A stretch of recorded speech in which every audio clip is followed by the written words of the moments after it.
আসসালামু আলাইকুম এইচএসসি 25 ব্যাচের শিক্ষার্থীরা, তোমরা ইংরেজি প্রাইভেট সারা বছর পড়ছো আমার কাছে হোক বা বিভিন্ন টিচারের কাছে। এখন ইংরেজিকে সহজ করার জন্য আমি তোমাদের সামনে আজকে এই ভিডিওটি নিয়ে আসছি।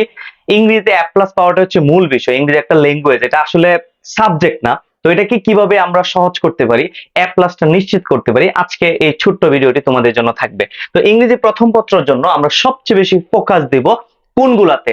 আমরা সারা বছর ইংলিশ ফার্স্ট পেপারের জন্য পেসেজ পড়তে পড়তে একদম পুরা বোকামি করি। তো পেসেজ না পড়েও আমরা ইংরেজিতে এ প্লাস আনার জন্য ইংলিশ ফার্স্ট পেপারে ভালো করতে হবে আমার অবশ্যই সেগুলো হচ্ছে উইথ ক্লু। তো উইথ ক্লুতে আমাদের ভালো করতে হবে। এর পরবর্তীতে আমাদের উইদাউট ক্লুতে ভালো করতে হবে। তো উইদাউট ক্লু এটা বেশি পড়বো। এর পরবর্তীতে আমাদের রিঅ্যারেঞ্জ পড়তে হবে ভালোভাবে। তো রিঅ্যারেঞ্জ। এরপরে আমার কি করতে হবে, লেটারটা দেখতে হবে ভালোভাবে, অথবা ইমেল আসতে পারে। এরপরে আমার পড়তে হবে স্টোরি। এরপরে দেখতে হবে আমার graphs and chart. Graphs and chart. তো এখন এই বিষয়গুলোর জন্য আমাদের যে ইংরেজি প্রাইভেট পড়া হয় বিভিন্ন টিচারের কাছে, আমরা কিন্তু এগুলাতে বেশি ফোকাস দেই না। আমরা শুধুমাত্র ইংরেজি প্রথম পত্রের পেসেজ গুলা যে ভালো করে একদম সৌন্দর্য ভাবে একদম মাধুর্য মিশায়া গল্প আকারে পড়ায়, তার কাছে কিন্তু প্রাইভেট পড়ি। এগুলোতে ফোকাস না দেওয়ার কারণে ইংরেজি প্রথম পত্রে কিন্তু 90 পাওয়াটা আসলে তোমার যাইতেছে না। তুমি হয়তো বা পাইতেছো 50-60 পাইতেছো।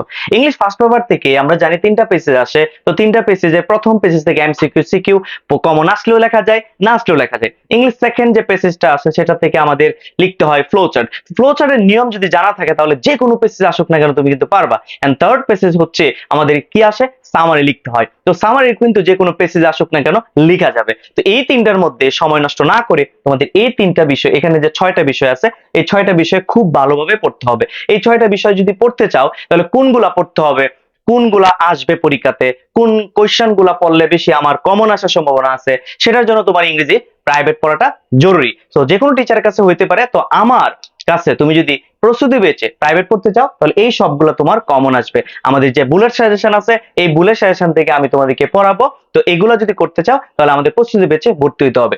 ইংলিশ সেকেন্ড পেপার নিয়ে যদি কথা বলি, তোমার অবশ্যই ফোকাস দিতে হবে রিটেন পার্টে যেগুলো আছে। অ্যাপ্লিকেশনে ফোকাস দিতে হবে। তো অ্যাপ্লিকেশন আমরা জানি 10। এর পরবর্তীতে 2টা প্যারাগ্রাফ আসবে। তো 2টা প্যারাগ্রাফের জন্য আমরা অবশ্যই যাতে কমন পড়ে সেইভাবে আমরা পড়বো। আরেকটা প্যারাগ্রাফ আসবে। তো সারা বছর তো গ্রামারের পিছনে দৌড়াদৌড়ি করতেছি, পাশাপাশি আমাদের এই 3টা পার্টেও ভালো করতে হবে। আমরা জানি প্যারাগ্রাফের কিন্তু হচ্ছে 15 এবং প্যারাগ্রাফে আরেকটা 15, 30 আর অ্যাপ্লিকেশনে 10। তো এখানে দেখো তুমি 40 নাম্বারে যদি ভালো করতে পারো, তাহলে 40 নাম্বারে যদি ভালো করতে পারো তাহলে এ প্লাসটা এনশিওর করা যাবে সহজেই। আবার এই জায়গার মধ্যে দেখো তোমার যে মার্কিং পয়েন্টটা দেখে আমরা এখানে এই জায়গার মধ্যে আমাদের কি কি নাম্বার আছে, যেমন উইথ ক্লুতে আমাদের 5, এদিক দিয়ে হচ্ছে উইদাউট ক্লু 10, এরপর রিঅ্যারেঞ্জে 10, লেটার এবং ইমেইলে হচ্ছে 10, স্টোরিতে হচ্ছে 15, গ্রাফস এন্ড চার্টে 15। আমি তোমাদেরকে একদম যে সাজেশনটা দিব এই সাজেশন থেকে হুবহু কমন আসবে আমাদের এইচএসসি পরীক্ষা, এইচএসসি 25 সামনে যে পরীক্ষা আসতেছে ওইখানে তুমি নিশ্চিত পরীক্ষাতে কমন পাবা। তো এটার জন্য তোমার প্রাইভেট ব্যাচে জয়েন করতে হবে। আমাদের অলরেডি ব্যাচ 3টা ফিল আপ হয়ে গেছে। আমরা 4র্থ নাম্বার ব্যাচে ভর্তি নিচ্ছি। যারা যারা এখনো পর্যন্ত ভর্তির জন্য ঘুরতেছো, বিভিন্ন জায়গায় হতাশায় হইতেছো, তো হতাশা না হয়ে আমাদের এখানে আসতে পারো। তোমার ইংরেজিতে কিভাবে ভালো রেজাল্ট করা যায় সেভাবে পড়াবো। হুদাই রুল 1 রুল 2 রুলস পড়ায়া টাইম নষ্ট করে পেসেজ পড়া এগুলো আনতাজি। সো তোমার যেটা দরকার কিভাবে ভালো রেজাল্ট করা যায়, প্যারাগ্রাফ কিভাবে লিখলে 15তে ভালো করা যাবে, 15তে 12 বা 14 পাওয়া যাবে, অ্যাপ্লিকেশনে কিভাবে তোমার 10 আউট অফ 10 পাওয়া যাবে, সেটার জন্য আমরা অবশ্যই চেষ্টা করব। তো আমাদের এই যে গোল্ডেন ব্যাচ গুলাতে, স্পেশাল ব্যাচ গুলাতে তুমি যদি জয়েন করতে চাও আমাদের সাথে যোগাযোগ করতে হবে। এবং যারা ভালো রেজাল্ট অলরেডি তুমি জানো করবা, তোমার এখন টেস্ট পেপার সলভ করতে হবে। টেস্ট পেপারের জন্য আলাদা একটা ব্যাচ আছে, শুধুমাত্র এখানে টেস্ট পেপার সলভ করতে পারবা।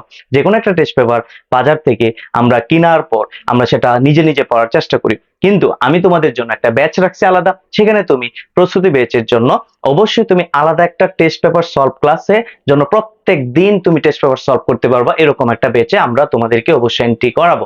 সো যারা পড়তে চাও আমার যে দেওয়া নাম্বারটাতে, ক্যাপশনে দেওয়া নাম্বারটাতে যোগাযোগ করতে পারো, অথবা ফেসবুকে নক দিতে পারো। তো সবাই ভালো থাকবে। এইচএসসি 25-এ এ প্লাস এর জন্য আমার যে বুলেট সাজেশন তোমাকে দিয়ে দিব, প্রথম দিনে তুমি পাবে না, ধাপে ধাপে পাবা। তো হচ্ছে গ্রাজুয়ালি পাওয়ার জন্য তোমার প্রাইভেট ব্যাচে ভর্তি হইতে হবে। অর্থাৎ এখানে কোনো ফ্রি ক্লাস নাই, সরাসরি তুমি আইসা ভর্তি হইবা, দেন তুমি ক্লাস করবা। তো সবাই ভালো থাকো, আল্লাহ হাফেজ।